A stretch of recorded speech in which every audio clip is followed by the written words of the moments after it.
What if I told you a house fire reduced an Amish family's home to ashes on Monday? 30 days later, they moved into a new house. No contractors, no insurance, just community. Here is how it happened from fire to move-in day. The fire night. The fire started around 2 in the morning. A kerosene lamp tipped over in the living room, or a wood stove malfunction sent sparks into the wall. The exact cause does not matter once flames spread.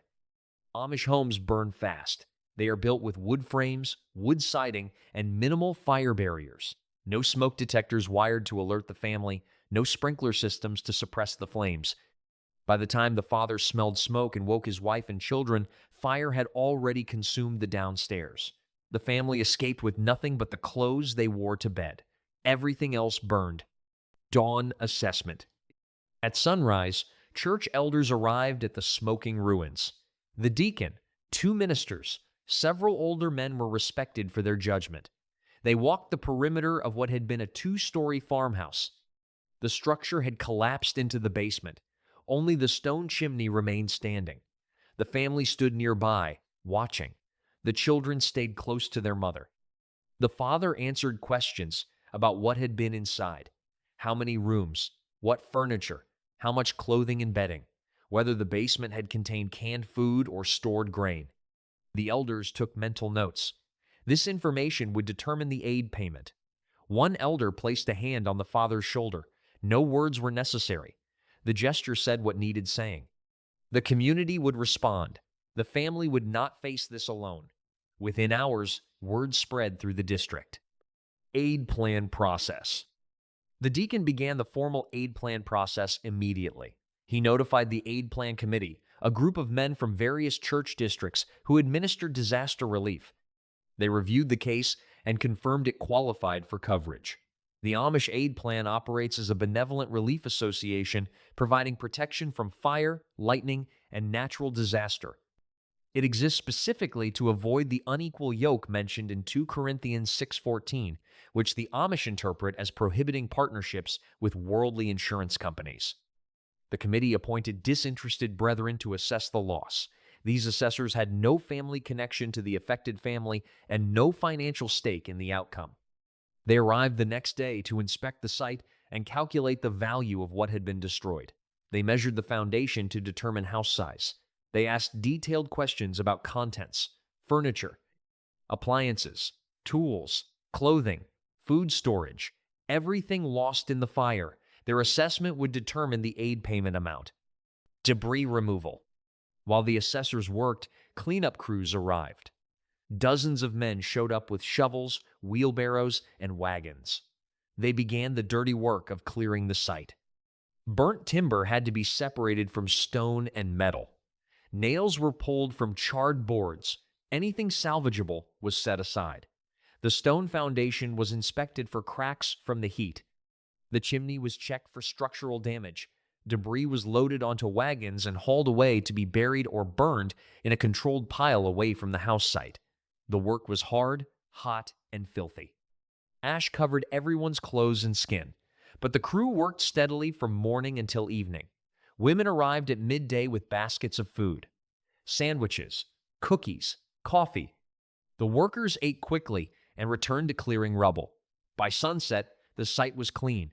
The foundation stood empty and ready. What had been a chaotic pile of destruction that morning was now a prepared building site. The transformation happened in less than 12 hours. No one was paid. No one tracked hours. The work was simply done. Financial collection. The disinterested brethren completed their assessment within 2 days. They calculated the total loss at $80,000. This included the house structure, all contents, and the family stored food and supplies. The Aid Plan Committee reviewed the assessment and approved payment of 3/4 of the loss, which came to $60,000. The family would absorb the remaining $20,000 themselves. This 1/4 burden is standard in Amish aid plans. It ensures members maintain some personal responsibility and prevents careless behavior. The deacon began collecting funds immediately. He visited every household in the church district with a written assessment based on property value. A family with 200 acres and substantial buildings paid more than a young couple just starting out with 40 acres. The assessment was proportional to means. Most families contributed between $50 and $300 depending on their property holdings. The deacon knocked on doors, explained the situation, and collected cash or checks on the spot. No billing statements, no payment plans. Members paid immediately because they knew their turn could come at any time. Within 1 week, the deacon had collected the full $60,000. He delivered the money to the affected family in cash. Material donations. While the deacon collected money, material donations began arriving. A farmer delivered a wagon load of lumber from his sawmill. Another contributed roofing materials left over from his own building project. A furniture maker brought a table and 6 chairs he had just finished. A woman arrived with quilts and blankets. Another family donated a wood-burning cook stove they had replaced with a newer model. The donations continued for days. Dishes, pots and pans, clothing in various sizes for the children, canned goods from other families' pantries, a kerosene refrigerator, lanterns, hand tools, garden seeds for spring planting. Each family gave what they could spare. Some gifts were new, others were well used but functional. The affected family accepted everything with gratitude. They were in no position to be selective. A neighbor offered his empty tenant house for temporary shelter. The family moved in within days of the fire. They had beds to sleep in, a table to eat at, and a roof over their heads. The children returned to school. The father returned to work. Life continued while plans moved forward for the new house. The temporary housing would serve until the rebuild was complete. In some cases, families live in temporary quarters for months, but this community worked fast. Foundation pour. The foundation work began within a week of the fire. The old stone foundation was inspected and deemed sound. Some Amish communities prefer to pour new concrete foundations for house rebuilds, especially if the fire heat caused cracks. In this case, the masons decided the existing foundation could be reused with minor repairs. Damaged stones were replaced. Mortar was repointed where heat had caused deterioration. The basement floor was cleared of debris and leveled. This work took 3 days. A crew of experienced masons worked alongside younger men learning the trade. The basement walls were scrubbed clean of soot. New floor joists were measured, cut, and laid across the foundation. These joists would support the first floor of the new house.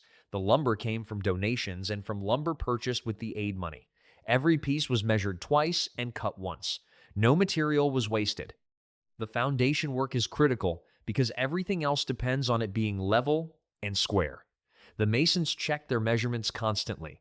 By the end of the week, the foundation was ready for the house raising. The floor platform was framed and sheathed. The site looked nothing like the smoking ruins that had stood there 10 days earlier. It looked like a building project, and that is exactly what it was. A community building project that would involve hundreds of hands. House raising day. House raising day arrived 2 weeks after the fire. Over 100 men gathered at the site before dawn. They came from multiple church districts. Some traveled from neighboring settlements. 2 master carpenters directed the work. They had planned the house layout and pre-cut many of the structural timbers. The day began with prayer. Then work started immediately. Teams formed naturally. Experienced framers worked on wall sections. Others prepared materials. Young boys carried water and tools. The first wall section was assembled on the ground, then raised into position and braced. The second wall followed, then the third and fourth. By mid-morning, all 4 walls stood upright. Roof trusses were lifted into place. Men worked high above the ground, walking across beams with the confidence born from years of construction work. Women arrived with food. Tables were set up in the yard. Lunch was served in shifts, so work never stopped completely. By afternoon, the roof was framed and sheathed. By evening, the house was enclosed. Walls stood, roof protected the interior. Windows and doors were installed. What had been an empty foundation that morning was now a recognizable house structure by sunset.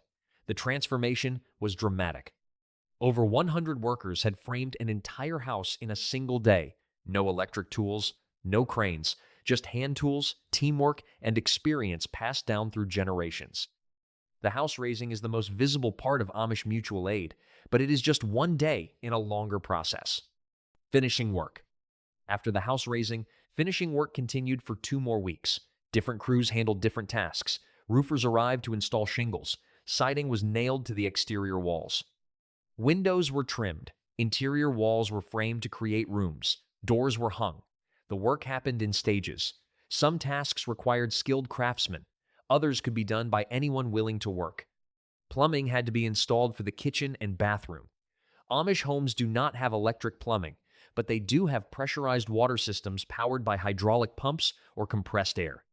A plumber connected pipes for the sink, toilet, and bathtub. Propane lines were run for the cook stove and refrigerator. The chimney for the wood-burning heating stove was rebuilt using salvaged bricks from the old chimney. Interior walls were finished with drywall or tongue-and-groove paneling depending on the room. Floors were laid. In some rooms, hardwood. In others, linoleum. Kitchen cabinets were built on-site by a local carpenter. Countertops were installed. The bathroom was tiled. Paint was applied to walls and trim. Each day brought visible progress. The house transformed from a rough shell to a livable home. The family visited the site regularly to see the progress and make decisions about finishes and layout. They had some choice in paint colors and floor materials, but mostly they accepted what was donated or what the builders recommended. The goal was a functional home, not a custom showcase. Speed mattered more than perfection. Move-in preparation. 30 days after the fire, the house was ready. Final cleaning was done by women from the church district. Floors were swept and mopped. Windows were washed. The kitchen was stocked with donated dishes, pots, and utensils. Bedrooms were furnished with beds, dressers, and simple wardrobes. The living room had seating. The dining area had a table and chairs.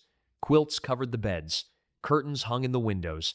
The pantry held jars of canned goods donated by neighbors. The basement had shelves stocked with preserved vegetables, fruits, and meats. Firewood was stacked near the heating stove. Kerosene lamps were filled and ready. The new house was smaller than the one that burned. The aid money and donated materials went only so far. But it was complete and functional. It had everything a family needed. On move-in day, the family loaded their few remaining possessions into a wagon and rode to the new house. Church members were waiting to welcome them. The deacon prayed over the house, and the family. Children ran through the rooms, exploring their new home. The mother stood in the kitchen, touching the counters and cabinets that had not existed a month ago. The father walked through each room, inspecting the work that so many hands had contributed. Neighbors stayed to help unload and arrange furniture. By evening, the family was settled. They ate their first meal in the new kitchen. They slept in their new beds. 30 days from total loss to move-in. It seemed impossible, but it was real. And it was only possible because of community. What happens when an Amish family loses everything in a house fire is not what happens when an English family faces the same disaster. English families call their insurance company. They file a claim. They wait for adjusters to inspect the damage. They negotiate the payout. They hire contractors. They wait for permits and inspections. The process takes months or even years. Many families never fully recover. The insurance money does not cover everything. The stress breaks relationships. The trauma lingers. The Amish family experienced a different response. Within hours of the fire, community members arrived to help. Within days, the site was cleared and plans were underway. Within a week, money was collected and donations were flowing. Within 2 weeks, the house frame stood complete. Within 30 days, the family moved into a new home. The response was not perfect. The new house was smaller. Some possessions could never be replaced. The family absorbed part of the financial loss themselves, but they were not alone. They were surrounded by people who showed up without being asked, who gave without expecting repayment, who worked without tracking hours. The system worked because everyone understood that disaster is unpredictable.